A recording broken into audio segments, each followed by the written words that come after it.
क्योंकि ये लोग सरकार सबको मौका मिलेगा। सरकार कहती है कि हमने आपके इलाके में विकास की गंगा बहा दी। जनता कहती है कि धरातल पर वैसा तो कुछ नजर ही नहीं आ रहा है। सरकार कहती है कि हमने आपको जी भर के रोजगार दे दिया, बिजली, पानी, सड़क की समस्याओं को ठीक कर दिया है, लेकिन जमीनी हकीकत तो कुछ और ही बयां कर रही है। जी हाँ, सिस्टम के तमाम दावों के बीच गरीबों की गुहार है, मदद की दरकार है। इसीलिए हम आपके लिए लेकर आए हैं सुनो सरकार। नमस्कार, आपके साथ हूं मैं आरजू दुबे और आप देख रहे हैं श्रेष्ठ यूपी। समस्या सभी की है, लेकिन इसको बोलना नहीं चाहते हैं लोग, बुरा नहीं बनना चाहते।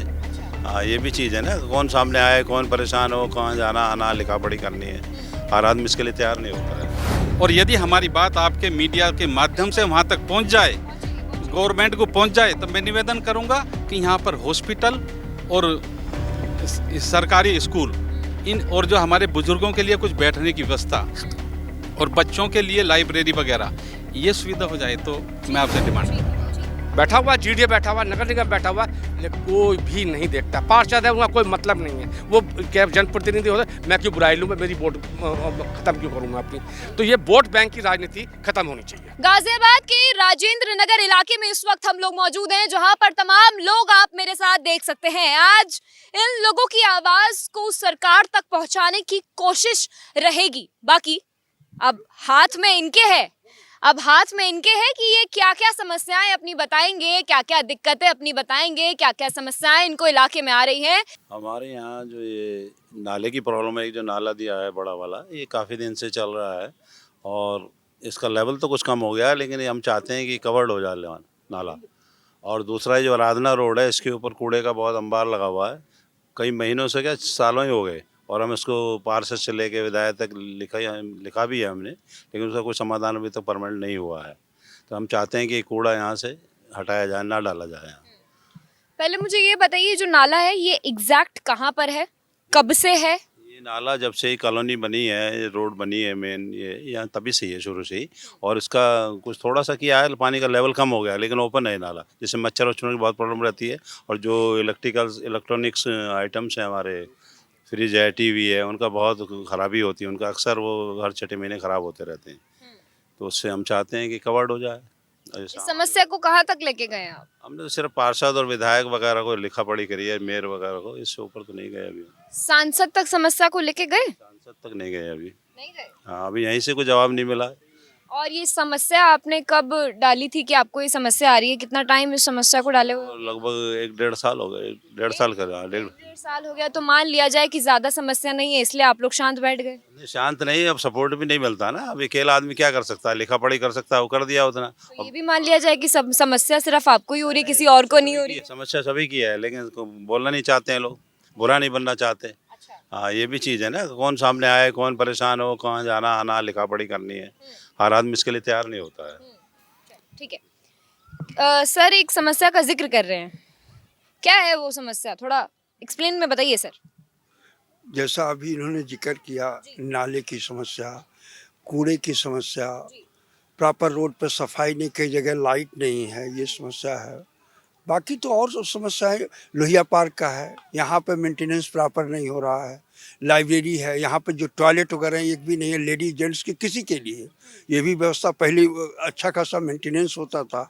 जो सबसे बड़ी समस्या, क्योंकि यहाँ बुजुर्गों के लिए ये जीवन दान है, ज़्यादातर समय लोग बुजुर्ग 2 घंटे तो सुबह शाम देते हैं, जो काफ़ी बड़ी प्रॉब्लम है बुजुर्गों के लिए, जो सबसे बड़ी। बाकी तो समस्याएं अपनी जो रूटीन में ये समस्याएं मेन है ये जो। आपने अभी बुजुर्गों का नाम लिया, इस पार्क की क्या समस्याएं हैं? पार्क की समस्या यह है, यहाँ मेंटेनेंस का काफ़ी बहुत ही कम है। हाँ, और रही बात टॉयलेट्स की, नहीं है, सफाई नहीं है, हो रही है लेकिन जैसा चाहिए, जैसा पहले होता था उस तरह से नहीं है। पिछले 5 साल में क्या विकास दिखा है अपने राजेंद्र नगर में, क्या चीजें बदल गई हैं यहाँ पर? देखिए मैडम, मैं पहले सब आपको और आपकी टीम को धन्यवाद देता हूँ। और मैं एक बात बताना चाहता हूँ कि हमारे क्षेत्र में थोड़ा सा दुभांत हो रहा है। दुभांत कैसे हो रहा है? क्योंकि इस पार्क का डेवलपमेंट जब माननीय मुलायम सिंह की सरकार बनी थी तो उस पीरियड में हुआ था। उस पीरियड में जब इस क्षेत्र का इस पार्क का डेवलपमेंट हुआ तो सभी सुविधाएं थी। यहाँ पे माली भी थे, समय समय पर जो यहाँ पे ट्यूबवेल लगी हुई थी वो भी चल रही थी। लेकिन दुर्भाग्य यह है कि यहाँ पे जो लोग काम करते हैं उनको वोट नहीं मिलता, और जो लोग जिनको वोट देते हैं उन्हें काम करने की ज़रूरत नहीं होती। तो मुलायम सिंह जी की सरकार चलेगी तो यहाँ पे सब कुछ डैमेज। उसके बाद में 2007 में बहुजन समाज पार्टी की सरकार बनी। उस पीरियड में मैंने देखा है तो यहाँ पे जो असामाजिक तत्व यदि इसमें पार्क में आते थे तो उनके लिए यहाँ पर सिक्योरिटी रखी गई थी, बाई राइफल, विद राइफल थी। तो उसके बाद में जैसी सरकार गई ये सब कुछ हुआ गया। रही दूसरी बात क्षेत्र की डेवलपमेंट, ये जो हमारे बुजुर्ग हैं इन्होंने उठाई हैं, मैं इनका भी बहुत बहुत धन्यवाद करता हूँ कि ये जब तक कोई समस्या नहीं उठाई जाती उसका समाधान नहीं होता। लेकिन इससे भी बहुत बड़ी बड़ी हमारे क्षेत्र में समस्याएँ हैं कि गाजियाबाद में निगम पार्षद से लेके और सांसद तक, केंद्रीय मंत्री तक भारतीय जनता पार्टी के रहे हैं, जिसमें स्टेट में भी बीजेपी की सरकार और सेंटर में भी बीजेपी की सरकार, विधायक भी बीजेपी के और जो है ना एमपी भी बीजेपी के। लेकिन किसी भी प्रतिनिधि ने इस क्षेत्र में इस बात पर ध्यान नहीं दिया कि क्या इस क्षेत्र में इतने बड़े उसमें कोई हॉस्पिटल की भी ज़रूरत है। कोई हॉस्पिटल नहीं, ना ही कोई स्कूल है, ना ही किसी तरह की कोई सुविधा है। ठीक है।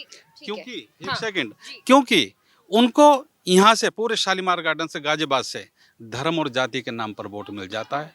जो हमारे विधायक हैं उन्होंने यहाँ पर आके भी नहीं देखा था, सुनील शर्मा जी, और फुल मेजोरिटी में जीते हैं। जो हमारी लोकसभा का इलेक्शन खड़े हैं वो हमारे यहाँ पे मिनिस्टर रहे हैं, ठीक है जी। और जो गाजियाबाद का जो हमारा हॉस्पिटल है उसमें रेबीज तक के इंजेक्शन नहीं है, आज भी नहीं है। स्वास्थ्य मंत्री यहीं के हैं। तो हमें बड़े दुख से ये कहना चाह रहा है, और यदि हमारी बात आपके मीडिया के माध्यम से वहाँ तक पहुँच जाए, गवर्नमेंट को पहुँच जाए, तो मैं निवेदन करूँगा कि यहाँ पर हॉस्पिटल और सरकारी स्कूल इन और जो हमारे बुजुर्गों के लिए कुछ बैठने की व्यवस्था और बच्चों के लिए लाइब्रेरी वगैरह ये सुविधा हो जाए तो मैं आपसे डिमांड करूँगा। ठीक है। बहुत गंभीर समस्याओं का उन्होंने जिक्र किया है। इससे भी बड़ी बड़ी गंभीर समस्याएं हैं। कॉलोनी इतनी पुरानी हो चुकी है, इस कॉलोनी के जितने भी मेन एंट्रेंस रास्ते हैं, मेन रास्ता, जैसे भी एक बुजुर्ग को मैं धन्यवाद दूंगा, उन्होंने उठाया, आप अगर वहाँ से निकलेंगे तो बिना मुंह पे रुमाल रखे आप निकल नहीं सकते वहाँ से। बहुपुरा जाएंगे तो जाम की समस्या, मोहन नगर जाएंगे वहाँ की अलग समस्या, करेड़ा जाएंगे वहाँ की अलग समस्या। सड़क काट के सर्विस लाइन तो बना दी, सड़क इतनी छोटी कर दी जिसकी कोई वो नहीं है। बस वीआईपी लोग आते हैं तो वो सड़क तो आपको देखने में ऐसे लगेगी कि हम किसी इलाके में रह रहे हैं। बाकी आप अगर बहुपुरा चले जाओ, इधर बॉर्डर पे चले जाओ, ट्रांसपोर्ट के उल्टे सीधे ट्रक आप देखेंगे तो आने का जी नहीं करेगा आपका बिल्कुल। और कई बार ये समस्या उठाई गई लेकिन उसका कोई निदान नहीं। ये बताइए अंकल जी, विधायक को कितनी बार देखा है, कितनी बार समस्याएं सुनते हैं? चलिए विधायक भी छोड़ दीजिए, निगम पार्षद को आपने कितनी बार देखा है? विधायक जी तो अपनी निधि खत्म नहीं कर पाए, वापस करी है उन्होंने सारी। जो उनको विकास के लिए निधि मिली थी उसमें से 1 रुपया खर्च नहीं हुआ। सांसद हमारे बाहर के थे, इस बार टिकट कट भी गया, वो भी नजर नहीं है। नहीं। निगम पार्षद को कितनी बार देखा है? पार्षद को भी घूमते हुए मैं कभी नहीं देखा इधर। कभी कभी आ जाते हैं पार्क में, वहाँ जाते हैं जहाँ कमीशन चाहिए होता है, जहाँ काम होना होता है बस। जानते तो होंगे, है ही कौन पार्षद, नाम जानते हैं उनका? पार्षद जानते हैं, हमारे इलाके में जो है राहुल शर्मा है इस टाइम। नहीं, हम अपनी नहीं क्षेत्र का बता रहे हैं। यहाँ तो राजीव देखिए यहाँ पे ना अलग अलग वार्ड के लोग यहाँ पर है और अलग अलग वार्ड के लोग हैं जी, अलग अलग वार्ड के। आपके वार्ड के? राजीव भाटी है। राजीव भाटी, मुझे लगता है निर्दलीय सीट से वो ये सीट से हुए हैं।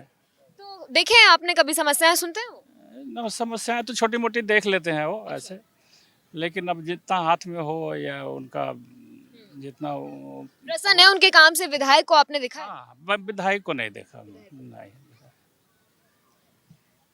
हॉस्पिटल नहीं है कोई यहाँ पे, बहुत गंभीर समस्या है, और रेबीज के इंजेक्शन उन्होंने अभी उठा दिया बात। आपकी बात बिल्कुल सही है। पहले तो मैं बहुत धन्यवाद हूँ, बहुत निडर रूप से आप अपने जो है सवाल पूछ रही हैं, जो होना चाहिए।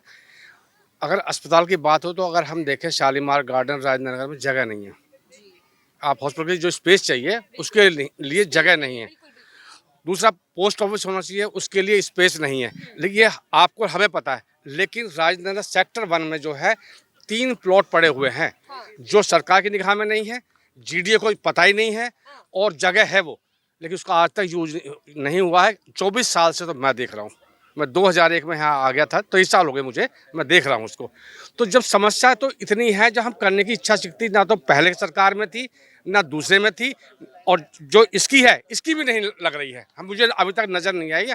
ठीक है, कानून व्यवस्था ठीक है, और चीज़ें थोड़ा डेवलपमेंट होते दिखाई दे रही हैं, लेकिन जो काम धरातल पे होना चाहिए, पार्षद लेवल पे, विधायक लेवल पे, सांसद लेवल पे, वो यहाँ कहीं भी एक काम दिखाया नहीं जा सकता। भाई ये उस निधि से हुआ है या सांसद, मैंने शक्ल भी नहीं देखी है अभी तक। तो ये मतलब इन्हीं की समस्या नहीं है, इससे पहले वालों की भी यही समस्या थी, वो भी नहीं आते थे, आते होंगे खास लोगों से मिलकर चले गए, लेकिन मैं अपनी एक जनरल बात कर रहा हूँ। तो ये समस्या जब तक बनी रहेंगी, जब तक ये लोग प्रतिनिधि जो चुन के जाते हैं, बनाए जाते हैं, वो यहाँ पे नहीं आएंगे।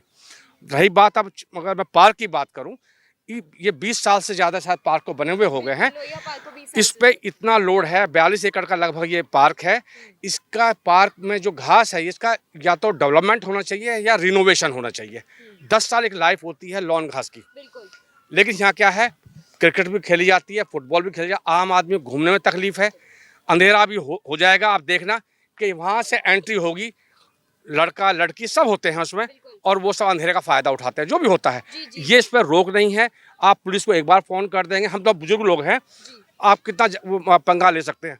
अभी हमने एक दिन वहाँ देखा तो वो झगड़ने के लिए आया, और जब झगड़ने के लिए आया तो उसको जब हम 3-4 बुजुर्ग लगे, तब वो यहाँ से भाग कर मैं तुम्हें देखूंगा। तो होता क्या है कि ये प्रभाव किसको पड़ा, जो और साथ में बैठे हुए हैं कि यार क्यों पंगा ले रहे हो। तो ऐसी जब भावना आ जाएगी तो हम समाज का कैसे सुधार करेंगे, कैसे हम अपने मतलब आवाज़ कौन सुनेगा, कौन उसको दूर करेगा। पुलिस भी ऐसी है, ऑफिस भी ऐसे ही है। एक तीसरी समस्या और रखना चाहता हूँ, राजधानी नगर है, शालीमार गार्डन है, यहाँ पे सड़कें बनती हैं, बिजली अच्छी है, सफाई अच्छी है, लेकिन आप नाली देखिए, नाली का जीर्णोद्धार नहीं हुआ है, वो बनी नहीं है, ड्रेनेज सिस्टम नहीं है पानी का। दूसरा फ़ायदा क्या उठाया जा रहा है, लोग वहाँ पे कब्जा कर रहे हैं नाली पे, नाली को भी दबा दिया गया है, चाहे गेट बना दिया गया, चाहे कुछ खड़ा कर दिया गया, मकानों को आगे तक कर दिया गया। तो ये समस्या को देखने वाला, अब ये तो बैठा हुआ जीडीए बैठा हुआ, नगर निगम बैठा हुआ, लेकिन कोई भी नहीं देखता। पार्षद है, उनका कोई मतलब नहीं है, वो क्या जनप्रतिनिधि होते, मैं क्यों बुराई लूँ, मैं मेरी वोट खत्म क्यों करूँ मैं अपनी। तो ये वोट बैंक की राजनीति खत्म होनी चाहिए। मैं तो कह रहा हूँ यहाँ पे जो है ये पार्षद सिस्टम खत्म होना चाहिए, प्रशासक होना चाहिए जो वो देखे, जब भी काम यहाँ पे तो कुछ हो सकता है और सख्ती से हो सकता है, क्योंकि वो करना भी चाहेंगे तो ये पार्षद नहीं होने देंगे। ठीक है सर, ये बताइए, इतनी समस्याएं हैं, जनता अपने प्रतिनिधि को चुनती है एक अच्छी सरकार के लिए कि इलाके में काम होगा, विकास होगा, लेकिन दूर दूर तक कोई विकास नजर ही नहीं आ रहा है। सच में वाकई में धरातल पे तो लोग परेशान ही हैं। काम क्यों नहीं हो रहा है? विधायक काम नहीं कर रहा है, पार्षद काम नहीं कर रहा है, सांसद काम नहीं कर रहा है, तो क्या विकास हुआ है फिर, या कुछ हुआ ही नहीं है? कुछ नहीं हुआ जी, सारे थे बिलो ये तुम्हारे सीवर लाइन सारी डेड पड़ी है, फ्लैटों का काम चल रहा, खुल के चल रहा, कितनी कंप्लेंट कर लो, पड़ोसी बहुत परेशान है। सबकी बिल्डिंग बन रही है 5-5 मंजिले, पानी भरे पड़े हैं, कोई सुनने को राजी नहीं है जी। रोज सील हो जा, कल को खुल जा, आज लग जाएंगे कल खुल जाएंगे, यहाँ काम नहीं होगा जी कुछ। ये समस्याएं जो हैं ये किस स्तर तक लेके जाना चाहेंगे आप, ये बताइए। ये तो पार्षद से ये लेवल की जो विधायक तक ऊपर लेकर जानी चाहिए, मगर वो मिलते ही नहीं है। कहाँ समस्या लेकर जाए, आते ही नहीं, दर्शन ही नहीं देते हैं वहाँ पे जो है ना। ये तो सारी समस्याएं इन लोगों ने बताई। इसके अलावा मैं और एक समस्या बता रहा हूँ कि यहाँ पर जो है ना बैड एलिमेंट पार्क में अंदर, प्लस बाहर जो चेन स्नैचिंग, लूट मार, अभी एक मर्डर हुआ यहीं पे, ठीक है। तो रात को थोड़ा सा भी अंधेरा होते जो है ना, किसी का भी निकलना मुश्किल हो जाता है बाहर जो है, बाहर रोक लेते हैं, चेन छीन करके भाग जाते हैं। आज मैं पेपर में पढ़ रहा था, यहाँ राजबाग प्लस ये राजेंद्र नगर, यहाँ पे इतना अंधेरा हो जाता है कि रात को जो है 8 बजे के बाद में जो मेट्रो से उतरते हैं ना, उतरते हुए डरते हैं। राजेंद्र नगर मेट्रो स्टेशन से वो कर्ण गेट चौकी वाली रोड, आज पेपर में पढ़ रहा था मैं, इधर या राजबाग का, तो कोई सिक्योरिटी नहीं है, पुलिस राउंड नहीं लगाती है। मैं कल देख रहा है यहाँ पे जो है ना 2 पुलिस वाले खड़े हैं और अपने मोबाइल में, चाहे कोई भाग रहा है, कोई लूट रहा है, कोई किसी की गाड़ी चोरी कर रहा है, अपने मोबाइल में लगे हुए हैं। कोई सुरक्षा नहीं आ रही यहाँ पर। देखिए 2014 के बाद से, 19 के बाद से मोदी और योगी सरकार दावे करती है कि महिलाओं की सुरक्षा है, हर एक सड़क पर, हर एक गली पर महिलाएं सुरक्षित हैं। लग तो नहीं रहा है। लाइट वगैरह है रात के समय में? हाँ, लाइट होती है, बहुत ज़्यादा दिक्कत नहीं है, पहले से तो बेहतर है। जिस दिन से थाना बना है उस दिन से पुलिस वाले सिक्योरिटी के बजाय किसी के घर में गेट टूट रहा है, कोई अपने घर में मकान में काम करवा रहा है, वहाँ पहुँच जाएंगे पैसे लेने। किसी के यहाँ समर सेविल कर रहा है, वहाँ पहुँच जाएंगे। समर सेविल आप गाड़ने लगो 3-4-5 हज़ार रुपये लिए बिना आपसे नहीं जाएंगे। वो काम है, उगाई शुरू हो गई है। अब ये कह रहे योगी जी ने करा, योगी जी ने क्या करा, हमारी जान को एक डंडा और बांध दिया। जी जी जी, आ गई, बताइए। एनजीटी का ऑर्डर है कि बोरिंग नहीं करेंगे। ठीक है। एनजीटी ये ऑर्डर तो कर सके, पानी 24 आवर रहे भाई यहाँ पर, पानी लोगों को मिलता नहीं, मजबूरी में बोरिंग करते हैं, पुलिस आके खड़ी हो जाती है, पैसे देके वो वैध हो गया। जीडीए का काम और पुलिस वाला का काम केवल उगाई का रह गया है गाजियाबाद के अंदर। ये हाईलाइट करिए। बिल्डर से उगाई करते हैं और जितने भी पार्षद बन के जाते हैं वो सब 1 साल के अंदर बढ़िया सी गाड़ी ले लेते हैं। ये बात पहुंचनी चाहिए ना ऊपर तक, तो ये समस्या है यहाँ की। इसको जरूर हाईलाइट जी जी जी बिल्कुल। कोई और समस्या आप लोग उस पे बात करना चाहते हो? आप फ्री हैं? इसका जो है जी, ये अपना पार्क है, जो आपकी समस्या जो आप देख रही हैं, जब ये मेंटेन होगा और इसमें लाइट की व्यवस्था होगा, शाम को 7 बजे के बाद लाइट भी नहीं है इसमें, तो बंद कर दी जाती है, और सिक्योरिटी होगी, पार्किंग की व्यवस्था ठीक होगी और सिक्योरिटी गार्ड होंगे, तो प्रॉपर ये रुकावट भी आएगी। लोग खुद देख के अगर अच्छी चीज़ खड़ी है, फूल भी नहीं तोड़ेंगे। तो ये चीज़ें नहीं है। जो खेलने का जिम है उसकी व्यवस्था बड़ी की जाए, वो कम पड़ती है, वो प्रॉपर नहीं है। जो छोटे बच्चे हैं उनको कहीं झूले की व्यवस्था कर जाए ताकि वो आए तो अपने एक छोटे से कोने में कहीं भी उनके लिए झूलों की व्यवस्था कर दी जाए। ये तब जाके हो पाएगा, और इसमें इंटरेस्ट जीडीए को लेना चाहिए। ये ना तो योगी जी की बात है ना मोदी जी की बात है, हमारे जो बैठे हुए हैं यहाँ पे उनको प्लान करना है, और वो बिल्कुल ध्यान नहीं देते हैं, ना उनके पास टाइम है, ना वो आते हैं, और आते हैं तो मीटिंग करके बाहर से बाहर चले जाते हैं। ठीक है। आप कुछ समस्या रेज करना चाहते हैं? जैसे हमारे लुया पार के जो नाले हैं, नाले बिल्कुल साफ नहीं होते हैं। नाले साफ हो जाएंगे तो माहौल नाले साफ नहीं होते हैं, बच्चे बीमार पड़ते होंगे, बुजुर्ग बीमार पड़ते होंगे। जैसे पार्क में हम लोग शुद्ध हवा लेने के लिए आते हैं, पर्यावरण अगर सही रहेगा तभी तो हम शुद्ध हवा ले सकते हैं। कूड़ा कबाड़ा जो साफ सफाई होना चाहिए पार्क का, सब बढ़िया से मेंटेन होना चाहिए। जैसे लाइट की समस्या है, लाइट की समस्या अगर कम हो जाएगी, जो यहाँ पर लोग देख रहे हैं कि वीडियो बन रहे हैं, कुछ भी बन रहे हैं, ये कंट्रोल हो सकते हैं। इसमें से ये कि हमारे बच्चे हो तो आपके बच्चे हो, किसी के बच्चे की लाइफ बन सकती है। बिल्कुल। और इसके बाद स्कूल यहाँ पे अगर बन जाती है स्कूल की बात, तो बहुत अच्छी होगी कि बच्चे को क्या कि हम लोग हैं यहाँ पे बाहर के आदमी रहने वाले, सरकारी स्कूल होंगे तो हमारे बच्चे यहाँ पे पढ़ेंगे तो हमारे भी राहत बनेंगे, और हमारे साथ वाले जो उसकी भी राहत होगी। भावुक क्यों हो रहे हैं आप? नहीं मैम, थोड़ा कन्फ्यूज हो रही है। कोई दिक्कत नहीं। हम लोग गाजियाबाद के राजेंद्र नगर में मौजूद थे। यहाँ पे अलग अलग वार्ड के लोग थे, समस्याएं पता लगी, क्या समस्याएं हैं, क्या कुछ चल रहा है यहाँ पे। देखिए, सुनो सरकार, क्योंकि फिर आना है आप सभी के द्वार, क्योंकि समस्याएं हम ही उठाएंगे, और हमने उठाने की कोशिश की है, और हम उम्मीद करते हैं कि सरकार तक आपकी आवाज़ ज़रूर पहुँचे। जो समस्याएं आप लोगों ने रेज की है उस पर काम जल्द हो, सरकार उस समस्या पर जल्द काम करे। फिलहाल के लिए सुनो सरकार के इस एपिसोड में बस इतना ही। जी, ये श्रेष्ठ भारत को धन्यवाद कहना, अगर ये कामयाब हो जाते हैं, ये अच्छा काम हो जाता है जी, आपको और आपके चैनल को जी बहुत बहुत धन्यवाद। ठीक है। देखिए, श्रेष्ठ भारत लगातार ग्राउंड जीरो पर जाता है और जनता की आवाज को उठाने की कोशिश करता है कि आखिर इन लोगों की क्या दिक्कत, क्या परेशानियां हैं जो ये झेल रहे हैं, कौन काम कर रहा है और कौन काम नहीं कर रहा है। इन तमाम मुद्दों पे हम बातचीत करते हैं। सुनो सरकार के आज के इस एपिसोड में बस इतना ही। जल्द हाजिर होंगे एक नए एपिसोड के साथ। तब तक के लिए आप देखते रहिए श्रेष्ठ यूपी। जय हिंद। क्योंकि ये लोग सरकार सबको मौका मिलेगा। यूपी की हर खबर देखने और उनसे अपडेट रहने के लिए हमारे चैनल श्रेष्ठ यूपी को सब्सक्राइब और लाइक करें। साथ ही बेल आइकन को दबाना ना भूलें, जिससे हमारे हर वीडियो की जानकारी आप तक पहुंचती रहे।